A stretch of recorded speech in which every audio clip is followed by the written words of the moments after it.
Wrestling fans, I'm Dan Marotti. And I'm 2006 WWE Hall of Famer Tony Atlas. Tony, Father's Day is coming up. If you want to get a great gift for Dad, Tony's got some hot stuff on eBay right now. You can get him for the drawings. You can get him for the prints. You can get him for the merchandise. You can get him for, forget about Cameo, you can get him for personal phone calls. Your father will never forget a conversation with Mr. USA. That's right. And I'm always looking forward to speaking to my fans. And sometimes I got a story for them. And sometimes, Dad, they got a story for me. He's talking to him around the globe. Again, click that link. Head on over to eBay. Have a great Father's Day, folks.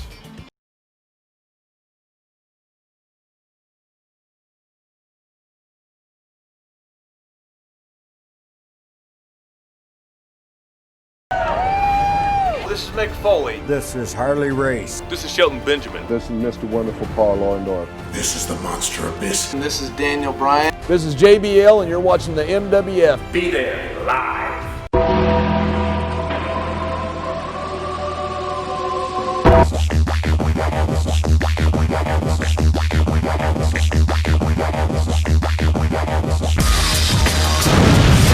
Wrestling fans around the corner, around the world, welcome to Atlas Estates in beautiful downtown Auburn, Maine. I'm Dan Marotti along with the Hall of Famer, Mr. USA WWE 2006 Hall of Famer Tony Atlas. Tony, you bring the good weather along with you, brother. I know, and the bad. Well, I tell you, the studio doesn't want us, but their loss is Auburn, Maine's gain. We've been That's having right, a lot baby. of fun up here. That's right. All right, Tony, again, you're doing everything right now besides pretty much, well, we don't want to talk about the service that's gone under down in Las Vegas right now. That's a different story for a different time. But you've been doing a lot of drawings. You've been making personal appearances even during the virus. You've been making phone calls to fans around the globe. You've got prints. You're doing it all, Tony. You're just in time for Father's Day in the summer to keep yourself entertained from boredom with everything going on with certain parts of the country that are still under a semi-quarantine. Yes. You know, I've been around this earth for a long period of time, and I just truly believe that we're going to pull ourselves through this. And I truly believe that we, right now, is a country without a leader. Well, we have a leader in the Millennium Wrestling Federation, and his name is Dr. David Reese. A good man. Yes. A very good visionary, man. if you will. Yes. A man that tried to explain some of the crazy that goes on in your head from time to time. Oh, my goodness. That was a long episode. That'd make him crazy. That would make him crazy, trying to figure me out. All right, Tony, we heard from Yasmin Ferreira in Manchester, New Hampshire. She wants to know, Tony, WWE went the reality route not too long ago on SmackDown Live, where Jeff Hardy, an individual that's battled personal demons with drug and alcohol abuse for the better part of his life, on SmackDown, he was insinuated that he was a drunk driver that ran over Elias before he was arrested by the police. Do you think WWE goes too far by bringing real-life substance abuse problems on screen, as was done with Road Warrior Hawk famously during the Attitude Era? You think that's going too far by pushing his real-life drug and alcohol problems as part of a scripted television presentation? No. You don't. Why is that? Everybody's putting their business out there anyway. Social media.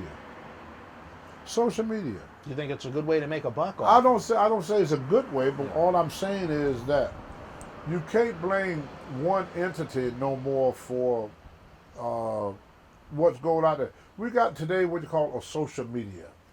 So if the WWE didn't put it out there, it was going to be out there anyway. Mm-hmm. It probably would, the content probably was better done and more professionally done by WWE doing it.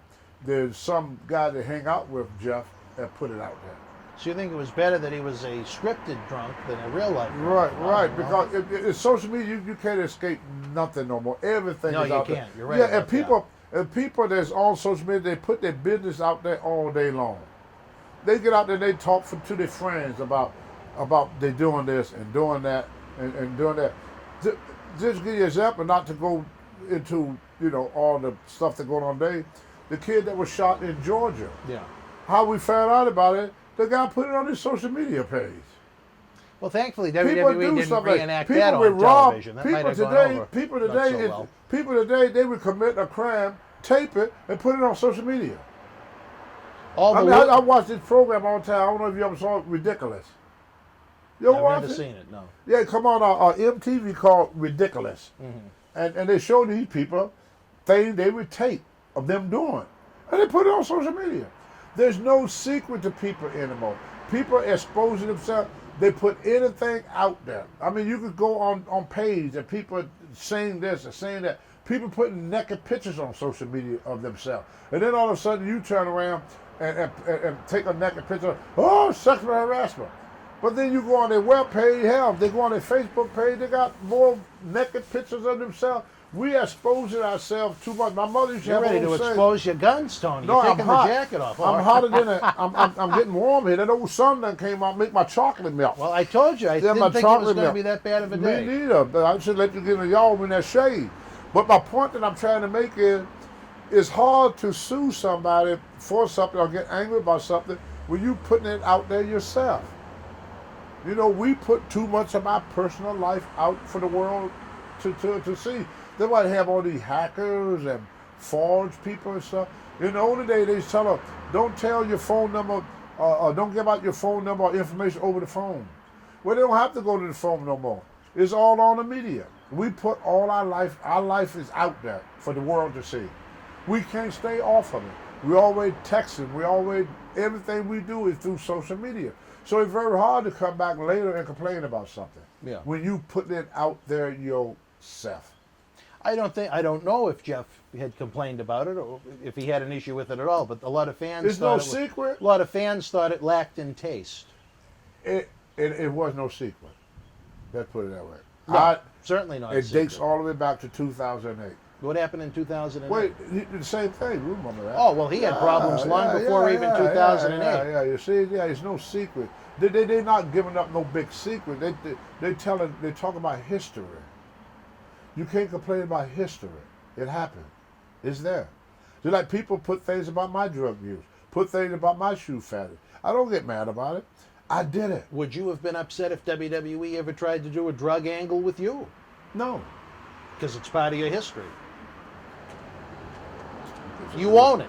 You own it. You're a You gotta own it, responsible baby. adult, brother. You got to own it. You can't sweep it on the rug. You did it. Just You did like it. those guns, baby. You can't sweep Yeah. them under the rug. In fact, I'd rather for WWE to do it than anybody else. At least they're going to pay me At for least it. you're going to get some money out of it. The yeah. other people, they do it, and I ain't getting nothing. They getting the money because they get so many hits, and then they Right. get money from the internet. So they making money off of it, so why should I? So I'd rather for Vince to do one on me than anybody. It's simply because at least Vince going to pay me for it. The rest of the guys, they're going to make, you know how many people call me and say, oh, you like to do an interview for me? I said, well, how much I pay? Well, we don't pay for interviews. I said, I don't do interviews. Everybody wants your time if it's free, right? Yeah. That's all they do, try to get a free ride off of Jeff. He should be glad that it was WWE, because at least, like I said, at least he got a paycheck Hey, out the getting paid deal. well, too. What the fuck? I tell you, I like Jeff an awful lot. He's helped with some of our charitable He's a endeavors great over guy. the years. Very good soul. He's a great But I guy. tell you, one thing that burns me, Tony, is drinking and driving. Look at what happened to my body as a result of it. With the drinking and driving, no good. He needs to overcome those challenges he's faced in his life. Yeah, but the guy that complained about him drinking and driving, text and drive. I don't do that either. I didn't say you Oh, did. But what I'm saying, I see it every time I travel. You probably saw your way up Oh, there. sure, yeah, you do see people The doing it. speed limit in Maine is 70 miles per hour. I'm doing 75. People pass me like I'm standing still, texting. I heard your Here's favorite. a person flying by me doing 90 miles per hour, texting. So what more dangerous? We all do silly things to endanger ourselves and endanger the lives of others. And we're going to keep doing it till it catch up with us. Tommy Wildfire Rich used to always, when he drive, and you be in the back seat, and when he talk to you, he do this.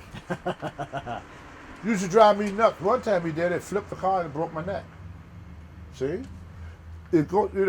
People endanger the lives of others all the time. I was driving up the street here. You know, we went up the street when I turned to make that left.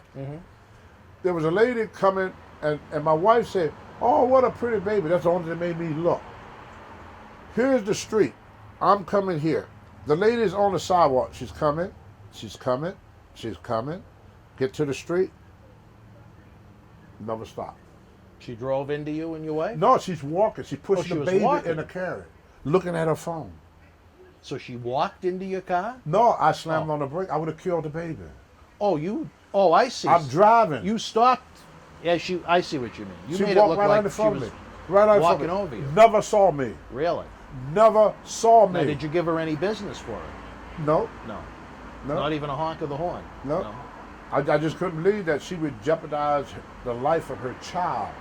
She's pushing a baby in a cot. She's looking at the phone, and she's walking like this with her head down, looking at the phone, not paying attention to where she's pushing that baby. That baby didn't know that he was that close to dying. If it hadn't been for my wife, I would have killed the baby. You wouldn't have noticed I would have either, killed her and the baby. I would have done 35 miles per hour. My wife said, "Oh, look at the pretty little baby." And I turned, whoop, hit my brakes. It was my wife. And she didn't even notice? She never even noticed me slamming on my brake. Wow. Never took her hand off that phone. It was like she was under a hypnosis state or something. She pushing the baby, and you see it all the time. There's some people that are addicted to those phones, Tony. Sometimes too much. And nobody talk about that. But oh, you have one too many drink and drive. Oh, yeah. And the most dangerous thing on the highway right now is texting and driving. You That's think the most- texting and driving is worse than drinking? I've and never driving? seen a drunk push a baby out in front of a car. Well, maybe she did it because she was drunk. Brother, I've never seen it. I want to tell you what I've seen. Yeah. I have seen people walk into things texting. I have seen people walk into me. I always make a joke about it. Someone walked into you. Yeah. Where was that? I happen Around all here? the time. Yeah, happen at my airport, happen in the grocery store, and I always joke with them. I say, "Oh yeah, I'm kind of hard to see." I said, "I'm only 6'2", 270 pounds, and black in an all-white neighborhood, and nobody frickin' sees me." How can you be a 6'2" black guy in an all-white neighborhood, and nobody see you? No one's ever walked into me texting before, but maybe I don't get out of the house enough. Yeah, I've been walked into. Did you see? You'd the rather kid? be walked on, not walked into. That's right. But what surprised me when they get that foam in their hand, you ask your friend. They're in a different universe in their brain. Yeah. I watched one time. I was over at the park, Mm-hmm. and these two kids, they was texting, Yeah. and Tony just knows I'm nosy. So I said, "Hey, who you texting?" "I'm texting her." "You mean you texting her? She's sitting beside you." "Oh, I know. We texting each other." They sitting beside each other, texting each other. Too much texting. Brother, you're sitting right in the room with a person, you got to text them. People are so much into the texting. When I hear a human voice on the end of the phone, I think I moved back to the 70s. I said, wow, a human voice. Like our phone calls. Any phone call, not just you.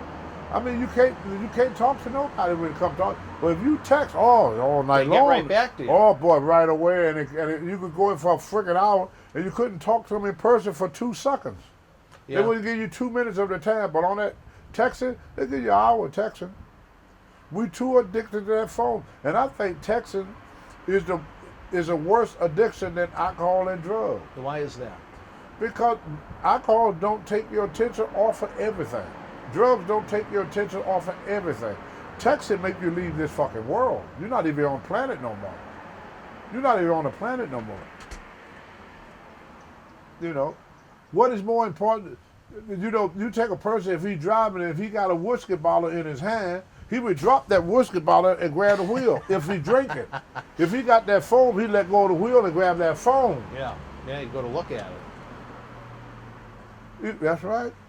It's more addicting than alcohol and drugs. Do you think, say, A person could go a day, an alcoholic could go for hours without a drink. A drug addict could go hours without a drink. Switch that to the phone, try to go a whole day without the phone.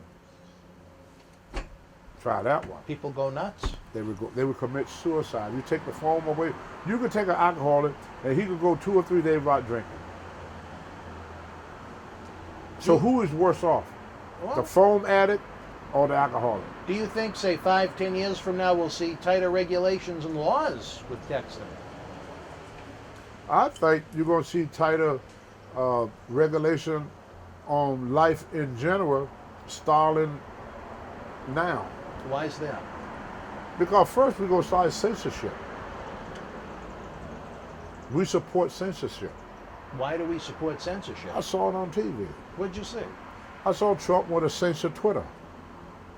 Okay? If he get away with it, it's in the book. Censorship. If you could censor one media outlet, you could censor another one. Do you think you and I will be censored? Yeah, I think America will get It's censored. going to be the end of our talk show. Well, no, you see, I wasn't born with all the rights and privileges as most Americans. So I pay more attention to rights than most Americans that was born with, didn't have to work for it.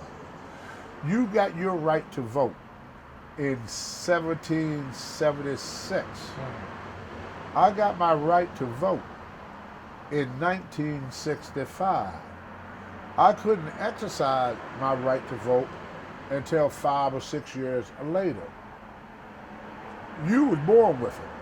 Your ancestors 200 years ago fought for you to vote and have the same rights as every other American.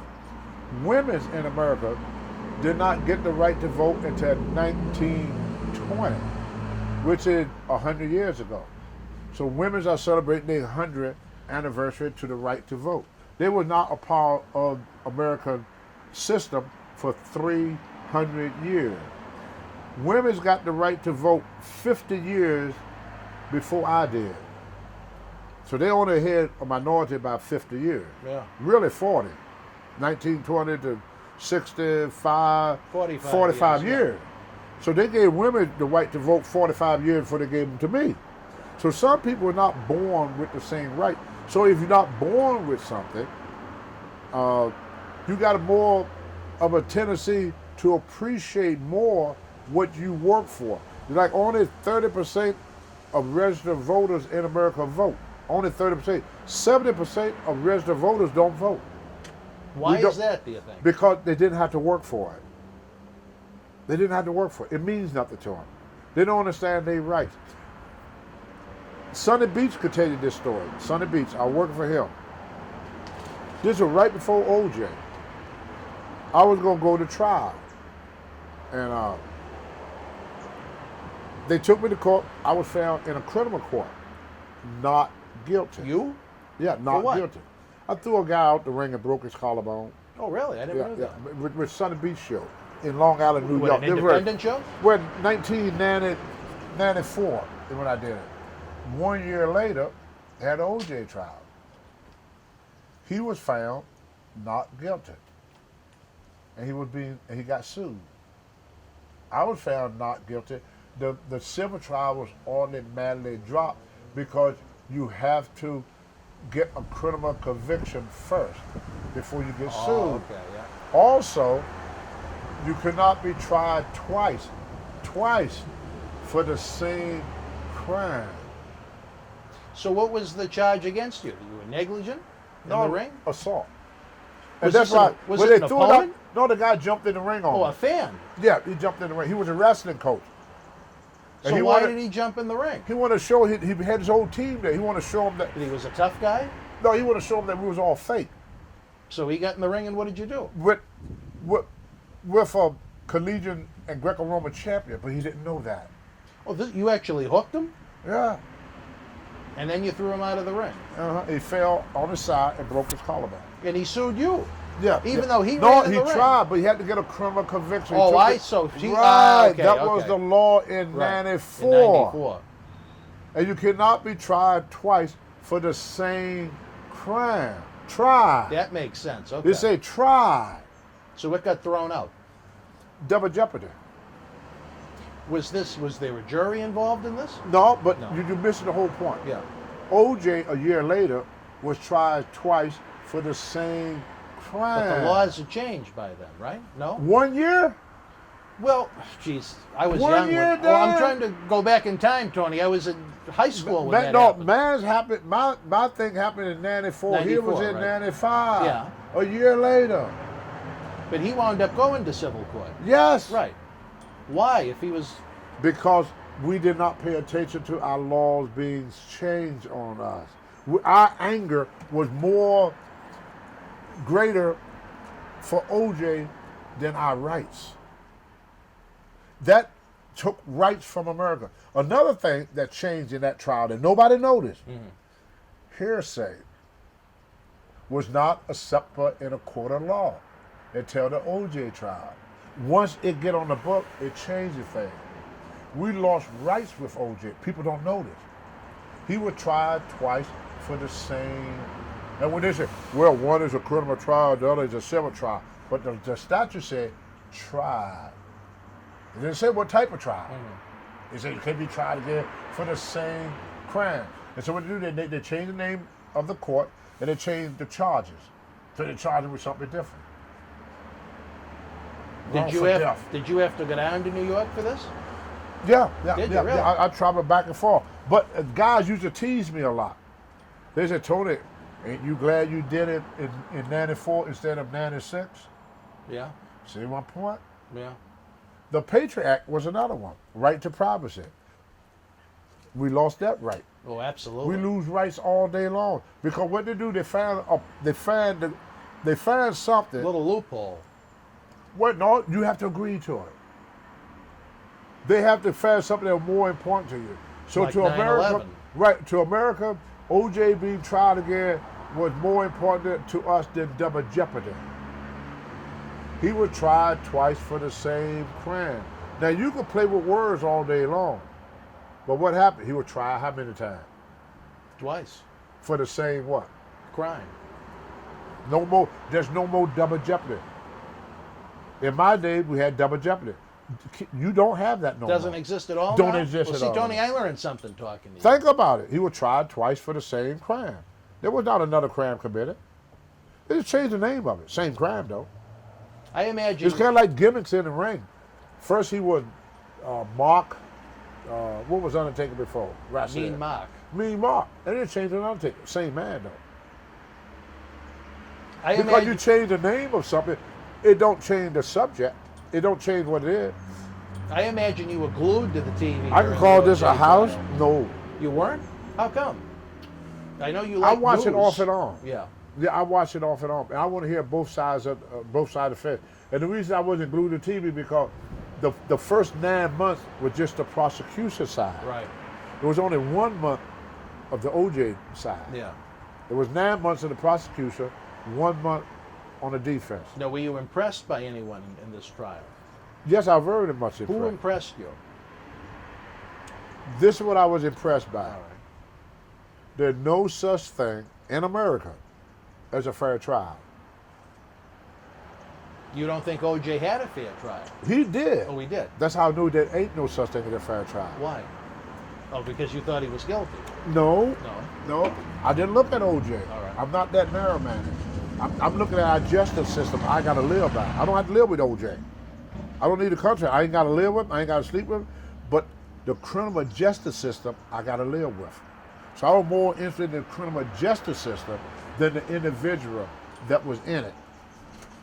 If you're a citizen, I watched this trial. They put DNA. Your lawyer is a criminal lawyer. He got to keep his mouth shut. He's not a DNA lawyer. You have to hire a DNA lawyer. If you get a psychologist, if the state bring a psychologist, you got to get one to rebut him. Your lawyer ain't even talked yet. He can't. He's a criminal lawyer. Why do you think Johnny Cochran did less talking? He just did speeches at the end. Why? Johnny Cochran is a criminal lawyer. When they talk DNA, Johnny Cochran didn't talk, did he? No. When they talk about medical stuff, Johnny Cochran didn't talk. You have to hire somebody. Specialist. You have to be able to match the state evidence. You have to be able to match them. So if the state got 10 people special people to go against you, you have to get 10 people to go against them. What OJ told me, only the rich That can afford all those lawyers. you have to be able to afford your defense. The average person couldn't afford that defense. That's why he got a fair trial, because he had the money to pay for the defense. We got mad at him because he was able to afford it. But what we should have been looking at, That's what it takes to defend yourself. The most people get in trouble to get a court-appointed lawyer, and he got you and 20 other people. And because he's free. Yeah, and then he would come to you and say, cut a deal. You don't want to go to court, you could get more time. You got no defense. The deck is stacked against you from day one. Is you fighting the governor. And OJ had the money. That's why most rich people don't go to jail. Look at this guy Flynn right now, General Flynn. He got the president behind him. The only reason they want him to drop the charges so he don't have to give him a pardon. He ain't gonna go to jail. He betrayed this country. We ain't gonna go to jail for me and you do that. We're done. They throw away the freaking key. We're done. Rich people don't go to jail. They go to a country club, or they got enough to afford their defense. The law, the justice system is set up financially.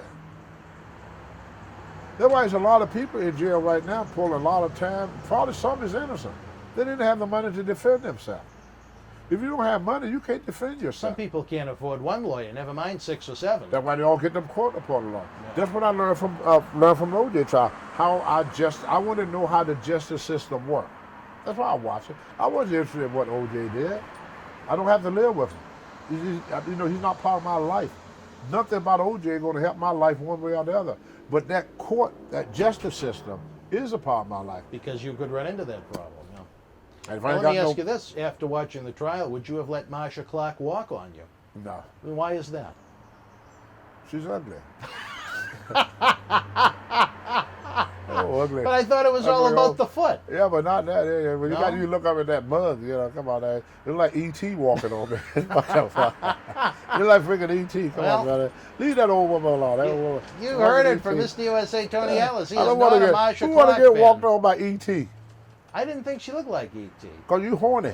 I really wasn't horny for her either, but I didn't think she looked like E.T. With them old buggy eyes, are you kidding me? Little old... Well, an FBS guy, what was his name? Come on, Charles I'm not the best looking guy in the world, so I don't mean make fun of people. People but see, sometimes our hatred for something will overshadow our rights as citizens. You see? Like, that's why these kids are marching in the street. They're brighter than us. We tell them about their rights. They know their rights. We didn't. They know. When they saw that guy getting strangled to death on the ground, you know what went through their head? That could be me. I got a black grandson too, And I think about it all the time. Now, have you talked to him about this situation? Yeah. And what does he think? He said, he tried not to go out. Really? Now, is he still a high school kid? Yeah, he played high school football. Okay. But he's a big kid, like 6'4". Oh, is he? He's only like 15 years old. Oh, he's that young? But he's real tall, though. And his mother, my daughter, is scared to death for her son. Every black mother is scared for her son. And especially down south. Well, we too. see That's it. even We're not. worse, yeah. See, we got to get out there south. That was in Minneapolis. True. All right, leave the South alone. That was one was in the north. Job in the South. One was in the South. The shotgun in the South, the strangulation in the North. We got to stop pointing fingers. We got a problem with the public and law enforcement. They don't. It's a fear of black people had risen again in this country. And so when they see something happen to a black person, everybody takes sides. The white people is automatically on the cop side, automatically. No matter, they could sit right there and watch this guy commit the worst atrocity that any human being could do. And they would support him, the white community. Mm-hmm. Black community won't support that because it's happening. They see themselves. They see themselves. When I go somewhere, I'm very careful. Why do you think when I make your studio, I said, no, Dan, I got to get out here by 11. Not because I want to get home. I don't want to get caught out that night. I'm scared every time I leave your place. Wow. Every time Isn't I leave. that awful that you can't even leave the studio? I have to gas up when I first get in town. Yeah, no, when I first get in town. So I don't have to stop. Do it when you're done, yeah. I don't have to stop. You can get right home. I stopped to put some gas in. Some cops see me, pull me over. I'm on the side of the road. I know that. I'm not stupid. White people tell me what all that bullshit they want, but it ain't their life they playing with. They playing with my life when they try to tell me this stupid shit. I ain't listening to it. Yeah. I ain't gonna put my life in jeopardy when I know better. I see it. I see what happened to black people when they get caught by cops. Have you ever had a bad encounter with the police? I had a lot of them. Really? Yeah. In modern times or when you were younger? Well, the last one was in 2005. Me and Amanda Storm was coming home one night, and I went to Casco to drop her off. Mm-hmm. Casco is probably about 45-minute drive from here. And as I'm coming back, I got pulled over. Speakers, lights, driver, get out the car. I get out the car. Driver, walk backwards, put your hand behind your leg. Driver, get down to your knee. Driver, lay down. I lay down. 5 cops was on me. How did they know you were even black at that point? Well, I mean, if it's late at night and they pulled up from behind you, bright lights, then I did tell you, bright lights, yeah, shining in my face. They pulled the car up in front of you. I was about 4 cars. 1 was in front of me, 2 was behind me. And then another one came and parked on the other side of the road. And they all had their guns drawn on me. I got up, I backed up. They had me on the ground. I laid on the ground about 45 minutes. What was the reason? They said that I fit the description of somebody that did something. That was their excuse. Like the kid that got killed, remember they say suspicion. The one that was jogging. No. Oh, which one? The one that got strangled. Oh, George Floyd. Yeah, he was under suspicion of a counterfeit dollar. Suspicion. We all been through these things. I didn't know that in recent times you'd had to deal with something like that. Yeah, that was in 2005. I ran with a girl named Amanda Storm. Now, how did it end? Well, they thought she was I remember she was joking. Well, I was lucky. There was one policeman that came by that recognized who I was. And they said, "You know who that is?" That's Mr. USA. He didn't say that. He said that's a friend of mine. He said that's Tony Atlas. Oh, he knew you. The one car. Oh, yeah. The car that pulled on the other side of the road, and he pulled up. And he said, "Oh, we sorry, Tony, but are you matching the description of somebody we looking for?" I said, "Oh man, I'm glad you showed up." And even when the cop was talking to me, even when they handcuffed me, there was one cop that never took his gun off of me. Really? The whole time. Never took it, never lowered his gun, never did. Yep. Just on suspicion? Suspicion. Really? See, they pull you over, they say you got a busted tail light or something like that. They're like stupid shit. And then they want to search your car to see if you got drugs. They just stop you. They found a stupid excuse. Oh, you were speeding. Oh, you ran a stop sign back. George with me one time. There was another incident. They said they wanted a stop sign. George said, "What stop sign?" And you know the cop told George? What? There used to be one there. And he said, "Well, how the hell are you going to take him to jail for running a stop sign or take him for running a stop sign when the sign ain't there no more?" Well, if he from around this area, he know there used to be one there. He pulled me over. Told me I ran a stop sign, but there was no stop sign. Jesus. Yep.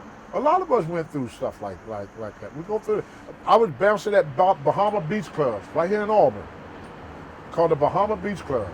A fight broke out. I got this big yellow shirt on the back that said staff. The owner said, "Tony, go out there and break them up." It was bikers. Oh, yeah. About 6 of them fighting like hell. And I was the only bouncer.